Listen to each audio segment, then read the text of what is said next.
people, began Bilbo, rising in his place. Hear, hear! They shouted and kept on repeating it in chorus, seeming reluctant to follow their own advice.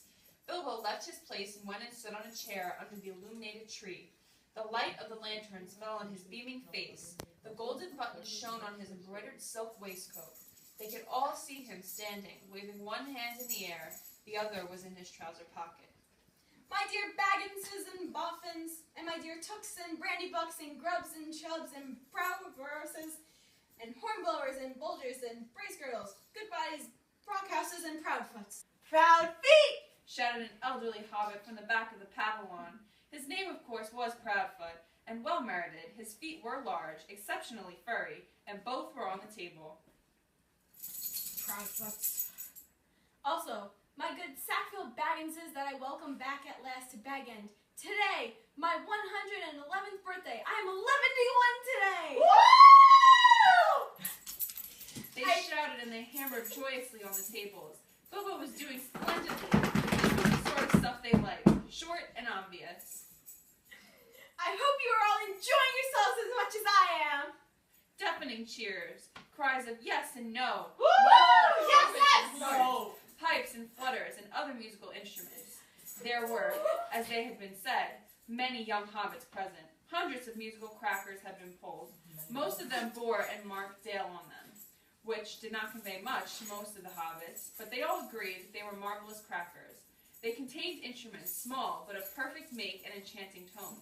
Indeed, in one corner some of the young Tooks and Brandybucks, supposing Uncle Bilbo to have finished, since he had plenty said all that was necessary, now got up an impromptu orchestra and began to merry dance tune. Master Everin Took and Miss Melilot Brandybuck got on a table and with bells in their hands began to dance and springling a pretty dance, but rather vigorous. But Bilbo had not finished. Seizing a horn from a youngster nearby, he blew 3 loud hoots. The noise subsided. I shall not keep you long. I have called you all together for a purpose. Indeed, for 3 purposes. First of all, to tell you that I am immensely fond of all of you and that 11 years is too short a time to live among such excellent and admirable hobbits. Oh yeah! Woo! I don't know half of you half as well as I should like, and I like less than half of you half as well as you deserve. Secondly, to celebrate my birthday. I should say our birthday, for it is, of course, also the birthday of my heir and nephew, Frodo. He comes of age and into his inheritance today. Together, we score 144. Your numbers were chosen to fit this remarkable total. 1 gross, if I may use the expression. 1 gross indeed. It is, also, if I may be allowed to refer to ancient history, the anniversary of my arrival by barrel at Esgareth on the Long Lake, though the fact that it was my birthday slipped my memory on that occasion. I was only 51 then, and birthdays did not seem so important. The banquet was very splendid, however, though I had a bad cold at the time. Yeah. I remember and could only say, thank you very much. I now repeat it more correctly. Thank you very much for coming to my little party. Aww. Thirdly and finally, I wish to make an announcement. I regret to announce, though, as I said, 11 years is far too short a time to spend among you. What? This is the end. What? I am going. I am leaving now. What? No. Goodbye. He stepped down and vanished. There was a blinding flash of light, and the guests all blinked. When they opened their eyes, Bilbo was nowhere to be seen. 144 flabbergasted hobbits sat back speechless. Old Odo Proudfoot removed his feet from the table and stamped. Then there was a dead silence, until suddenly, after several deep breaths, every Baggins, Boffin, Took, Brandybuck, Grub, Chub, Burrows, Bulber, Bracegirdle, Brockhouse, Goodbody, Hornblower, and Proudfoot began to talk at once. I don't know.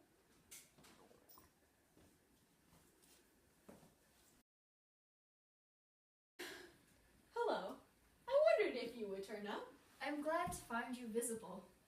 I wanted to catch you and have a few final words. I suppose you feel that everything has gone off splendidly and according to plan? Yes, I do. Though that flash was surprising. It quite startled me, let alone the others. A little addition of your own, I suppose. It was. You have wisely kept that ring secret all these years, and it seemed to me necessary to give your guests something else that would seem to explain your sudden vanishment. And would spoil my joke. You are an interfering old busybody. But I expect you to know best as usual.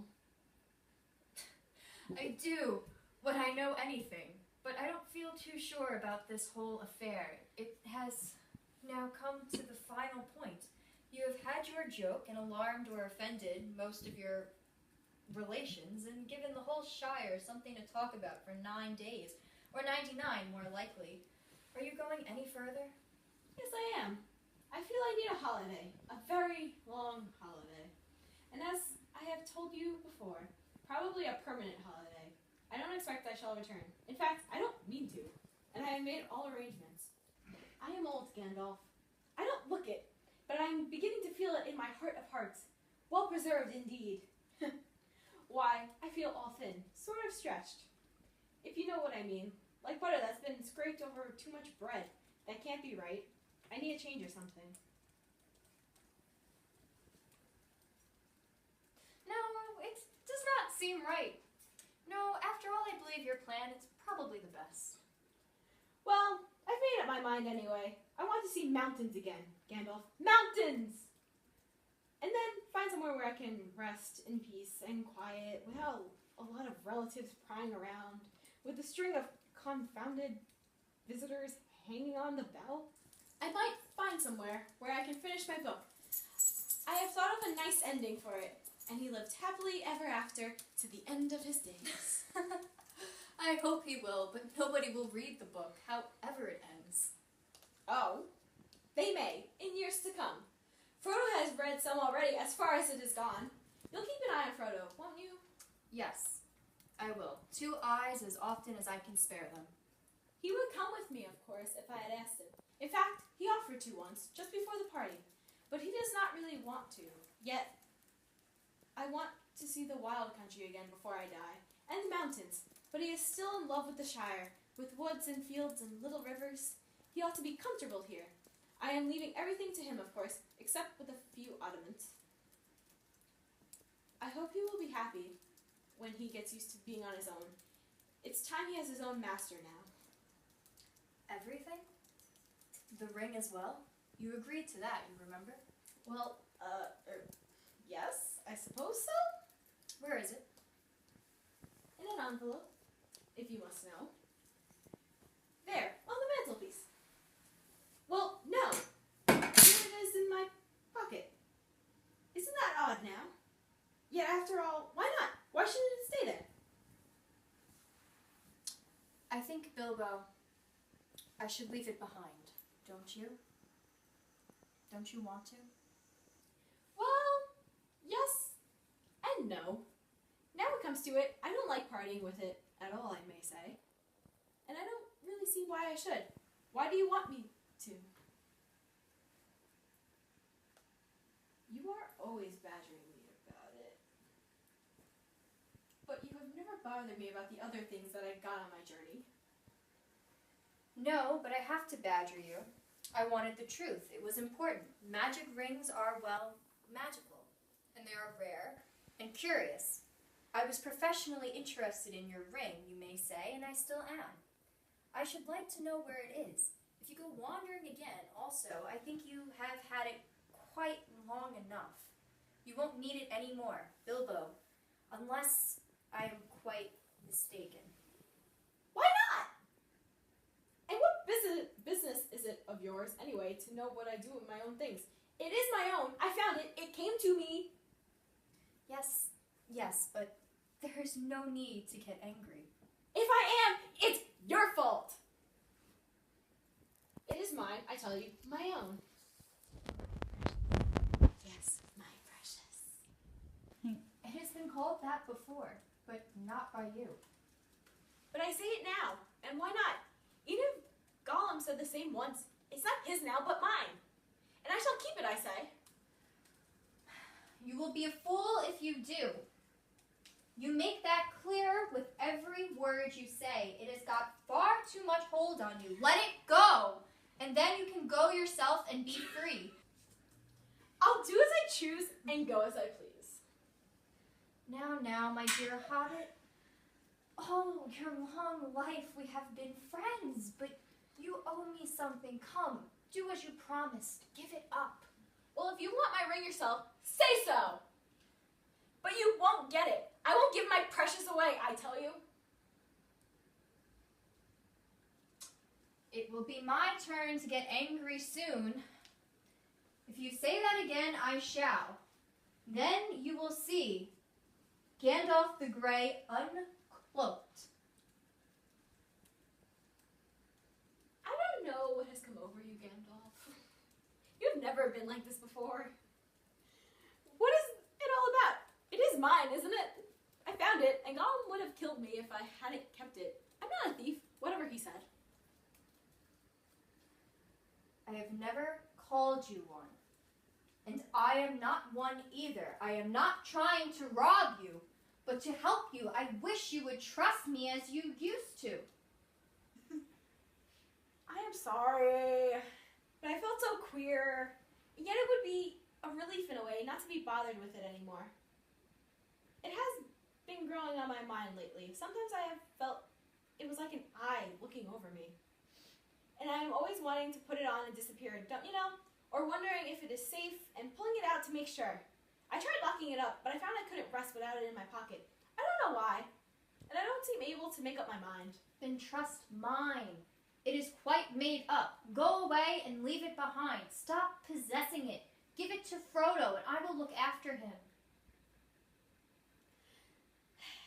All right. I will. After all, that's what this party business was all about, really. To give away lots of birthday presents and somehow make it easier to give it away at the same time.